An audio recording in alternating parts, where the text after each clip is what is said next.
The sky burned like a furnace. The small ship screamed as it tore into the red clouds. Eris Vale held the controls with both hands. His knuckles were white. His mouth was dry. The warning lights flashed again and again. He felt the hull shudder like an animal in pain. He had chased a new jump route. He had chased a bonus, a name, a little bit of glory. Now gravity dragged him down toward a world that looked like old rust and ash. No rivers. No green. Only sand to every side of the horizon. "Hold," he whispered. The ship did not listen. Heat licked the cockpit. The glass crazed with tiny lines. A mountain range rose ahead like the teeth of a giant. The proximity alarm wailed. Eris pulled up. The ship groaned. The nose lifted a little. Not enough. He cut thrust, then slammed it back on and rolled left. The ship skated above black stone by meters. Sparks flashed under the belly. The peaks fell behind. A flat basin opened beyond, wide and empty. It would not be a landing. It would be a crash. The landing gear tried to deploy. One leg jammed. The ship hit the sand. Once. Twice. The third hit stuck. A cloud swallowed everything. When the world stopped shaking, the only sound was the slow tick of cooling metal. Eris waited. He listened to his own breath. He tasted blood. Then the alarms returned, softer now, like sick animals. Hull breach. Power bleed. Life support low. He laughed once. It sounded cracked. He unbuckled and stood. Pain flared down his right side. He waved smoke away and checked the panels. Communications still had a heartbeat. He sent a rescue ping into the dark. He knew what that meant. A month, maybe more. This world was far from the lanes. Too far. He turned toward the starboard viewport and froze. There was a hole the size of a fist in the glass. Sand hissed through it in a thin stream. He flinched back, then noticed the obvious. He was breathing. The air was strange and dry and metallic. But it was air.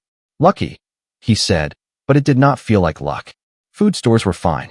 Dehydrated rations. Bars. Pills. Enough for weeks.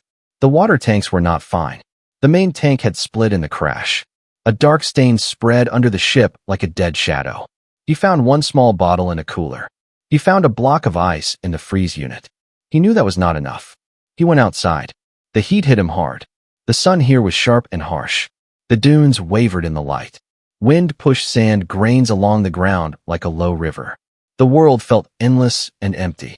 He felt very small. Eris returned to the cockpit and sat. He let the fear pass through him like a wave. When it ebbed, he began to plan. He set the beacon to loop. He checked the exterior cameras. Some still worked. He scrubbed the crash footage frame by frame. The sky spun. The desert rolled. Then shapes. Not rocks. A ring of tall, simple frames. Shelters. A camp. He froze the frame. He plotted angles. He measured shadows. He set his position.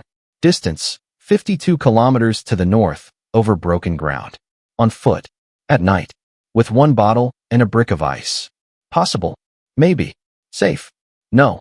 But staying meant a slow death. Going meant a chance. He wrapped a scarf around his head and face. He cut his emergency tarp into strips and tied them as makeshift gaiters. He packed protein bars. He packed the bottle. He wrapped the ice in cloth to slow melt. He took a flare, a knife, and a small coil of rope. He left a message on the recorder for anyone who might find the ship. It was short. The sun slid down. The heat softened to a dull ache. 2 pale moons rose, thin and cold. Eris stepped into the desert. Sand gave under his boots. Each step took effort. He kept the stars on his right shoulder and the wind in his face. He sipped once every hour. He did not drink more. He wanted to. He did not. Sounds moved out there. A distant clicking. A low thrum, like something turning slowly under the dunes. He walked around dark shapes that might be holes. He skirted ridges that held heat even after sunset. Time stretched. His legs burned. His throat felt like paper. He saw the camp just before dawn. At first it was a mirage. Then it held. Tall frames. Quiet movement. A faint glimmer near the center, like light on a small pool. He stopped on a rise and went to one knee. He could not feel his feet. He could not feel much at all. Figures turned toward him. They were tall and thin and moved like the world itself was heavy on them. Not hostile. Not friendly. Just watching. Eris lifted both hands and opened his palms. He let the rope fall. He tried to speak. Nothing came. He swallowed. The word scraped out, rough and small. Water. The wind carried it down the slope. The figures did not rush. They did not flee. One raised an arm, slow and careful, and beckoned. The world around Eris shimmered under the newborn sun. The air itself seemed to hum with dry heat. Every breath scraped the back of his throat. His feet sank into sand that whispered as it shifted. Still, the figures ahead didn't move toward him quickly. They approached as if time itself flowed slower where they lived. He staggered the last few meters. His legs trembled. The ground tilted, and he caught himself on one knee. The nearest figure stopped a few paces away. It stood taller than him, thin as bone, with skin like cracked clay and eyes as dark as night wells. Its limbs looked brittle, yet every motion was deliberate, graceful. The creature tilted its head. When it spoke, the sound was soft, like wind passing through reeds. Sky One. The words dragged long, slow. The translator behind Eris's ear pulsed, catching fragments and stitching them into meaning. Why do you walk our sands? Eris swallowed, forcing sound through a throat that barely worked. Crash, my ship crashed. I need water. The creature blinked once. It was the longest blink he had ever seen. Around it, others gathered, men, women, maybe even children. They all moved at the same careful rhythm, like dancers underwater. None showed fear, only a patient curiosity. I am RESSA. The name stretched over several heartbeats. Leader of this circle. Eris, he said, touching his chest. Human. From the stars. They murmured among themselves, the low hum of voices like a faraway storm. One of the smaller beings crept closer, reaching a hand toward him. Its fingers brushed the sleeve of his suit, then pulled back quickly as if startled by warmth. RESSA raised her hand, slowly, like sunrise, and the others grew silent. You are thirsty. He nodded. Yes. Come. She turned with the same measured calm, walking toward the cluster of shelters, tents woven from fiber that looked like dried grass fused with glass. The settlement was simple but strangely beautiful. No smoke, no noise, only soft wind sighing through carved stone. Eris followed, stumbling once, catching himself. Inside the largest shelter, the air was cooler. Shadows stretched long. In the center sat a shallow pit lined with dark stone. At its bottom, a small pool of clear water glimmered faintly, reflecting the alien sun. He froze at the sight. So little, barely enough to fill a bottle. RESSA kneeled beside it and gestured with both hands. From the deep sands. It comes each night. Enough for all. Her words hit him like a hammer of guilt. You share this? With me?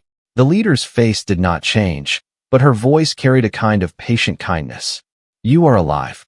Weak help the living. Eris dropped to his knees beside the pool. The smell of the water was clean, sweet, even through the dry air. He hesitated. It felt wrong to take from them. He looked up. If I drink this, will your people? We will live. Her answer came with certainty, though every word took long seconds. We always live. Slowly. He cupped his hands. The water was cool against his skin. He brought it to his lips. The first swallow burned. The second felt like light filling his body. He exhaled hard, trembling. When he looked again, the others were watching him. Dozens of eyes, quiet and thoughtful. None angry, none afraid. Only observing this strange, fast creature who consumed water as if it were nothing. He wiped his mouth. Thank you. RESSA dipped her head, the motion so slow it was almost reverent. You cry water, she said softly, pointing to his cheeks. His tears had started to fall without him realizing. She reached forward and caught one on her fingertip. Strange sky people waste what they need most. Eris almost laughed. It broke halfway between gratitude and shame. You're right. For the first time, something that looked like a smile touched her cracked lips. Drink, then rest. You will tell your story when the sun sleeps. He nodded. He drank again, slower this time. The water filled him with strength he didn't know he had left. He leaned against the wall of the tent, watching these strange beings, so thin, so deliberate, so patient. They had almost nothing, but they had shared what little they owned without hesitation. As exhaustion pulled him toward sleep, he whispered a promise into the warm air. I'll repay this. Somehow. I'll bring you more water than you've ever seen. Outside, the wind shifted, carrying the scent of dust and something faintly sweet. Like the world itself had heard him, and was waiting to see if he meant it. Eris woke to silence. The kind of silence that had weight, thick, hot, and endless. His lips were cracked, but his mind felt sharper than before. The water he'd drunk still worked through his body like life itself. The tent flap moved. A child peered in, the same small figure who had touched his arm yesterday. Its eyes were wide, deep gray like stone soaked in rain. It held something, a bowl made from carved shell. Inside was a thick paste that smelled faintly of roots. Eris sat up slowly, his joints stiff. Is that for me? The child blinked, one long, slow blink, then nodded. Eat slow, it said. The translator struggled to catch the strange rhythm, stretching the words into a whisper that seemed to echo inside his skull. He smiled.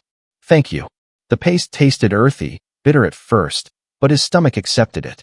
As he ate, he watched the movement outside, the tribe gathering in the open space between the tents. The air shimmered with heat, each being moved with that same glacial grace, as though every action cost them precious energy. He stepped out into the light, squinting. Ressa stood at the center, her tall frame almost blending into the desert behind her. When she spoke, her voice reached him like the rustle of dry reeds. You are stronger, she said. Yes, Eris replied. Thanks to you.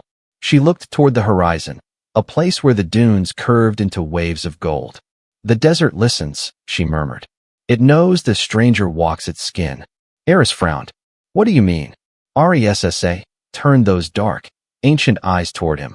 The ground moves when it hungers. Do not walk far when the sun is high. Before he could ask more, the sand trembled. A low vibration passed through the soles of his boots, like something massive stirring beneath. The villagers didn't panic. They simply stood still, heads bowed. The tremor faded. Eris looked around. What was that? Life, Ressa said softly. The old ones of the deep. They sleep most days. But when water rises, they come. He tried to imagine what kind of creature could survive under this furnace of a world. A desert without mercy, where every drop of water was treasure. You live here, with that below you? She gave a faint nod. We were shaped by this world. Slow hearts. Slow blood. We learned to move like stone, not like fire. Her gaze moved back to him. But you are fast. You burn bright. Too bright. The heat inside you will kill you if you do not learn to slow. He laughed softly. I've been told that before. The sound drew quiet stares. A few of the smaller ones mimicked him, short bursts of rough sound, curious and awkward. He smiled at them. It's called laughing. It means I'm happy, or maybe nervous. They blinked again, their expressions unreadable. One of them stepped forward and touched his wrist. Happy, it said slowly, as if testing the taste of the word. That single moment cracked something inside him. A feeling of being seen, of connection, fragile but real. Later, as the twin suns began to dip, Eris sat beside the shallow pool. He watched Ressa kneel and dip her fingers into the water. She hummed, a deep, thrumming tone that made the surface ripple. What are you doing? He asked. Calling the below, she said. They keep the water moving. The desert's veins are deep, but they need song to stay open. He stared, half disbelieving, half awed. You sing to the planet? Ressa looked up. Do you not sing to your machines when they die? Whisper to them when they break. He wanted to deny it, then remembered the way he'd spoken to his ship as it fell through the atmosphere. Sometimes, he admitted. Then we are not so different, she said simply. The sun slid lower. The light turned red and gold, painting everything in the color of fire and blood. The tribe began to move around the pool, slow steps forming a spiral dance. Eris sat at the edge, feeling the sand vibrate faintly beneath him, rhythmic, alive. When darkness came, Ressa approached again. You will rest now. The desert has heard your name. He looked toward the stars. And what will it do with it? Her answer came after a long silence. It will decide if you belong here or not. That night, Eris dreamed of shifting dunes that whispered his name, and eyes beneath the sand, huge, golden, and waiting. The next day began with wind. Not a soft wind, a living thing that clawed across the camp, dragging sheets of sand like smoke. The tents flexed and groaned. Eris stood at the edge of the settlement, his visor pulled low, eyes squinting through a golden storm. The tribe did not rush to secure their shelters. They moved as they always did, calm, slow, deliberate. Every motion measured. every gesture part of a rhythm that seemed older than language. Eris wanted to help, but he realized they didn't need speed. They needed patience. He followed Ressa to a ridge overlooking the endless dunes. The storm stretched far, swallowing the horizon. The sky itself had vanished behind a veil of shifting grit. "This is not just wind, is it?" Eris asked. Ressa's reply came slowly, each word carried by the storm. "The desert breathes. It remembers the water that once was." He frowned. "You mean this world used to have oceans?" Her eyes glowed faintly in the dim light. "Long before us. The bones of the sea lie beneath your feet. When the desert grows restless, it speaks." He turned his ear to the wind. At first, it was only a roar. Then, faintly, under the noise, tones, patterns, a sound that almost formed syllables. It wasn't imagination. It was something ancient, something vast. A chill ran through him. "That's impossible." Ressa looked at him, expression unreadable. "Everything speaks, Sky One. You simply moved too fast to listen." They descended from the ridge as the storm eased. The camp emerged from the haze like ghosts taking form. The pool had filled a little more, not from rain, but from the ground itself. Water rising where none should exist. That night, the tribe gathered again. Small fires burned low, casting long shadows. The air smelled faintly sweet, a scent like metal and spice. Eris sat with them, listening to the slow hum that passed from voice to voice. It wasn't a song with rhythm. It was more like a shared heartbeat. When Ressa spoke, her voice blended with the hum. "You came from the stars. Your kind moves between worlds of water and stone. Tell us, do your people still remember thirst?" Eris hesitated. "No," he said quietly. "Not really. We built machines to make water from air. We live in ships where rain can be programmed." "Then you forget what it means to live slowly," she said. "You forget the value of a single drop." Her words hit harder than he expected. He thought of his home, the vast domes of Mars, the clean recycled air, the endless noise of ambition. Always rushing, always consuming, never still. He looked at her and asked, "Why did you help me? You could have left me to die. You barely have enough for yourselves." Ressa's long fingers brushed the sand beside her. "Because once, long ago, something helped us. We give what we were given. The desert teaches balance. To take is to owe." The meaning sank deep into him. To take is to owe. He stared into the small pool of water, clearer now than before, rippling with reflected firelight. For a moment, he saw his reflection beside hers, human and alien, two shapes of life sharing the same fragile miracle. A sudden tremor shivered through the ground. The fires flickered. Distant thunder rumbled from beneath the surface. The tribe froze, eyes wide. "What was that?" Eris whispered. Ressa's gaze turned toward the dunes. "The below ones stir. They feel change coming." "The ones you sang to?" "Yes. The drinkers of the deep. When the water moves, they wake."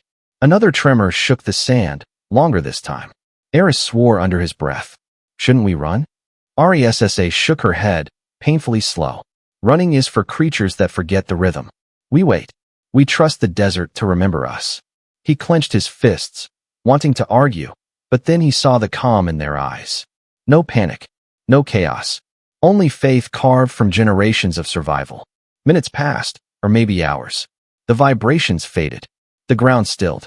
The night returned to silence. Ressa rose and looked at the horizon, where the storm's last dust glowed like embers. "You see now, Sky One," she said. "We do not live against the desert. We live with it. The danger comes when someone forgets that truth." Eris nodded slowly, his thoughts heavy. He didn't know it yet, but those words would guide every decision he made after that night. Above them, the stars finally broke through the dust clouds, clear, endless, and cold. And somewhere beneath their feet, the planet whispered again, not in words, but in promise. The next dawn rose blood-red. The desert shimmered like molten glass, and heat waves bent the horizon into liquid shapes. Eris woke to the dry hiss of wind sweeping through the camp. His throat still burned, but his mind was sharp now, too sharp. He stepped outside the tent and found the tribe already awake. They were gathered near the central pool. It had shrunk overnight. The water that had seemed endless last evening was now a thin layer at the bottom of the pit. The people stood around it in silence, their slow breathing steady, their faces unreadable. Ressa stood at the edge. She did not look surprised, only tired in a way that went beyond the body. "The desert takes back what it gives," she said softly. Eris knelt beside her. "How do you survive when this happens?" "We wait. Sometimes a week. Sometimes a moon." He stared into the shallow water, at the reflection of a sun already climbing high. "And if it never comes back?" Her gaze turned toward him. "Then we return to the deep sand and become the dust again." Her words chilled him more than the wind. He looked around the camp, at the children with dry lips, at the cracked earth beneath their feet, at the empty sky. "No," he said suddenly. "That's not how it ends. Not this time." Ressa tilted her head, the motion slow as the turning of a planet. "You would change the will of the desert?" "I'll try," he said simply. He turned toward the broken wreck of his ship, half buried in sand. Its hull still gleamed faintly under the rising light. He remembered the systems, damaged but not dead. The emergency modules still had power cells. And deep inside, a small Hydra unit, meant to reclaim water from waste. It was never meant to sustain more than one human for long, but it was something. He ran toward the wreck, sand whipping at his legs. Inside, the heat was unbearable, the air thick and metallic. He tore open panels, dragged out tangled cables, and cursed under his breath. Sweat stung his eyes, but he kept working. Hours passed. The sun rose higher. When he finally staggered out, his arms were scraped and bleeding, but he carried the small cylindrical purifier in his hands, the size of a fuel canister, dented but intact. The tribe watched him silently as he dropped to his knees beside the pool. "This," he said, panting, "pulls moisture from air. It's slow, but it works." Ressa stared at the device. "You would give this to us?" "It's all I have to give." He pressed the switch. A faint hum filled the air, barely audible. A thin blue light began to glow inside the metal shell. Minutes passed. The hum deepened. Then, a droplet fell from the bottom lip of the device and landed in the pool. Plink. The sound was tiny, but to Eris it felt like thunder. The tribespeople leaned closer, eyes wide. Another drop followed. Then another. "Sky One makes water," a child whispered, voice trembling with awe. Eris shook his head. "No, the air makes water. I'm just helping it remember how." For a long moment, no one spoke. Then Ressa placed her hand, dry, cracked, and ancient, on his shoulder. "You burn fast," she said, voice almost reverent. "But perhaps the desert needed fire." He smiled faintly, exhaustion softening the edges of his words. "I'll keep it running until rescue comes. You'll have enough to drink." She nodded slowly. "And when you leave?" His gaze lifted to the sky, a blank expanse of light, cruel and endless. "Then I'll come back," he said. "With ships. With machines that can fill the ground with rivers." "Rivers," she echoed, the word drawn out as if she didn't quite believe it. "Endless water," he said. "No one here should ever have to die thirsty again." Ressa's expression softened. "You make promises like storms, loud and full of power. But storms fade, Sky One." He met her eyes. "Not this one." That night, the purifier hummed steadily beside the pool. The blue light pulsed like a heartbeat, gathering the faintest trace of moisture from the desert air. It was slow, painfully slow, but it worked. As the tribe slept, Eris stayed awake, watching the stars. Somewhere up there, rescue would come. Someday. But deep inside, he knew that even if they saved him, this planet, this dying world, would not leave him. He whispered into the silence, "I'll return, Ressa. I'll bring the rain." The wind carried his words across the dunes, where something vast and unseen stirred beneath the sand, listening. The stars above were cold and sharp, scattered across the sky like broken glass. Eris sat by the purifier's faint blue glow, watching each droplet fall into the shallow pool. It wasn't much, maybe a handful of water every hour, but the tribe treated each drop as if it were holy. Ressa and the others moved around him in silence. They filled tiny clay cups, passing them hand to hand. Each person took only a sip, no more than a mouthful, and returned the cup to the next. Even the children obeyed. No one complained. No one took more than their share. When Ressa finally drank, she looked at Eris. "You see now why we move slowly," she said, her voice like a dry wind across stone. "We have learned to wait for what others waste." He nodded. I see. But I also see what you could be if you had more. Her expression did not change. More can be a curse. The desert teaches that. He wanted to argue, but fatigue pressed down on him like weight. He leaned back, staring at the stars. The purifier hummed beside him, steady, small, alive. Then the ground trembled. At first, he thought it was his imagination, a small vibration running through the sand. Then the tremor deepened. A low growl rolled across the plain. The pool rippled. The tribe froze in perfect stillness, every head turning toward the dunes. Ressa's face hardened. They come. Who? Eris rose to his feet, grabbing the small emergency light. The deep ones, she said. The desert's old memory. They feed on change. Before he could respond, the sand exploded. A geyser of dust and stone erupted into the air. Something massive breached the surface, smooth, pale, and glistening like the belly of a whale. A creature the size of a freighter, its body rippling with muscle and chitin, curved through the night. It vanished beneath the dunes again, leaving only silence. Eris's heart pounded. What was that? Ressa's voice was calm but heavy. The keepers of the deep. They sense new water. To them, it is blood. He looked at the purifier, still humming softly beside the pool. You mean this thing called them? She nodded slowly. The desert listens to everything. Even your fire. The tribe began moving, not running, but gathering. They picked up their tents, their tools, their few possessions. Every motion deliberate, measured. Eris wanted to scream at them to hurry, but he stopped himself. He remembered what she'd said. They survive by being still. He swallowed his fear and followed Ressa toward a cluster of rocks that jutted from the sand like a broken crown. Beneath the stones, a hollow opened into shadow. The tribe filed inside. Eris ducked after them, the heat from the day still radiating off the stone. They waited. Outside, the desert moved. He could hear it, the slow drag of enormous bodies sliding beneath the dunes, the whisper of sand raining down their sides. The sounds came closer. He whispered, "They can smell water? They can feel it," Ressa replied. "The pulse of it. They remember when the world was blue." The sound grew louder. The ground shivered. A massive shape passed just above the cave. Sand trickled through the cracks. For one breathless second, Eris thought the ceiling would collapse. Then, silence again. The creature moved on. Minutes passed before anyone dared breathe normally. Eris wiped his forehead with a shaking hand. "How do you live like this?" "We listen," Ressa said simply. "We belong to the rhythm. The sand rises, the sand falls. The desert takes, then gives." He stared at her, disbelief and awe mixing inside him. "And yet you still helped me." Her dark eyes caught the faint glow from the purifier. Because even the desert once needed help. When the seas vanished, something fell from the sky. A light, bright as fire. It gave us the first drop. We have waited for its return ever since. Eris's heart skipped. A meteor? Or a ship? She shook her head slowly. "We do not know. Only that it came from beyond the clouds, like you." He looked at the purifier, realizing what she meant.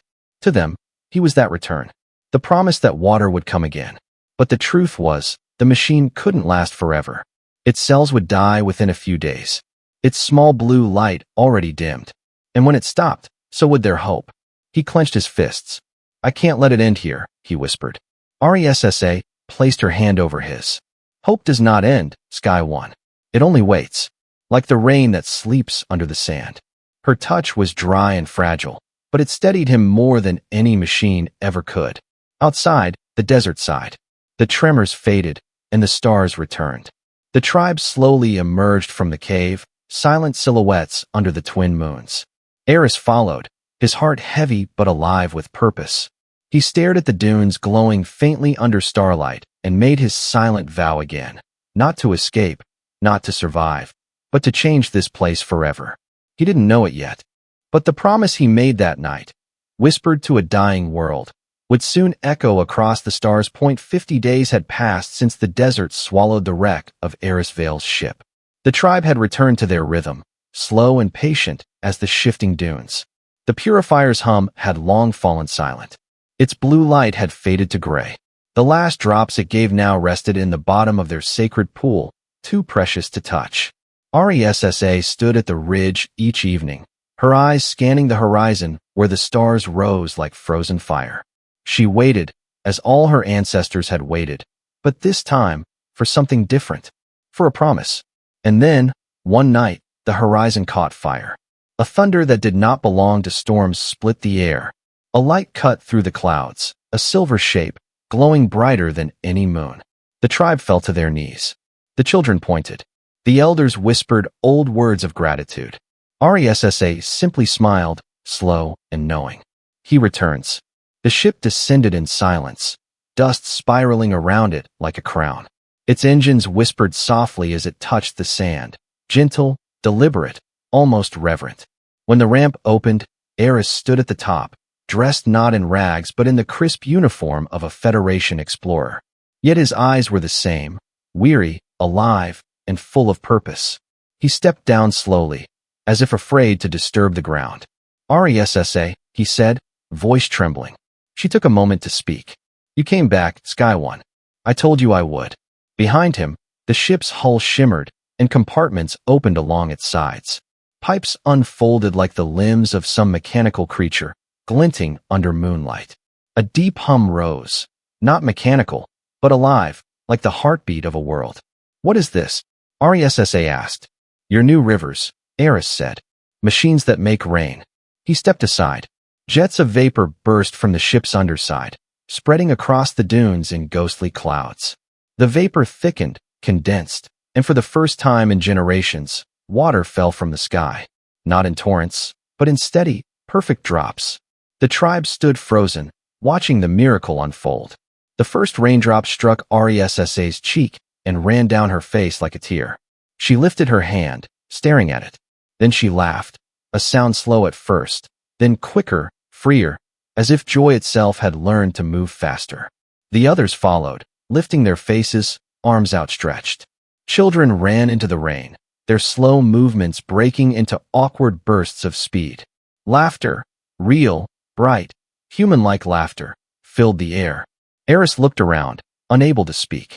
His chest ached with emotion. Every promise he had made beneath this same sky had returned to him, not as words, but as rain. Hours passed before the storm faded. The sand had turned dark and heavy. Tiny streams carved new paths through the ground. The shallow pool had grown into a pond that shimmered under the moonlight. Ressa approached him, her skin already changing. The cracks in her surface softened. Her color deepened from ash to pale blue.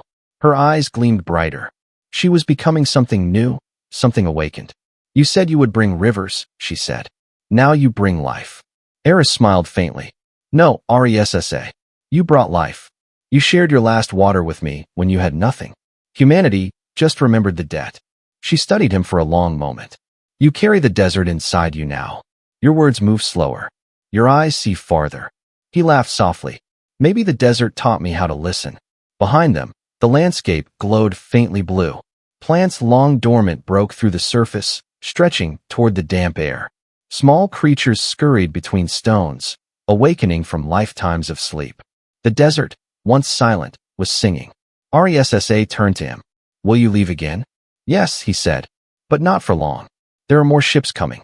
The Federation wants to study this world, but I told them, no experiments, no exploitation, only restoration. Restoration, she repeated, tasting the word. A slow word. A true word. He extended his hand. Come with me. See what water has made beyond the stars. Oceans, storms, cities built on waves. You should see what you've inspired. For the first time, she took his hand without hesitation. Her fingers were warm and smooth, no longer brittle. Then I will learn, she said, her voice faster now, alive, musical. And when I return, I will bring stories of skies that never thirst. Together, they looked at the horizon where water still shimmered in the new light. Above them, the first sunrise after the rain painted the dunes in gold and silver. The air was heavy with mist. The ground smelled of life. And somewhere beneath the surface, the deep ones, the old memories of the planet, stirred not in hunger, but in peace. For the first time in 1,000 years, Delta 4 was alive again. And the galaxy would soon remember the name of the human who taught a dead world to drink. Eris Vale, the Sky One who brought back the ring.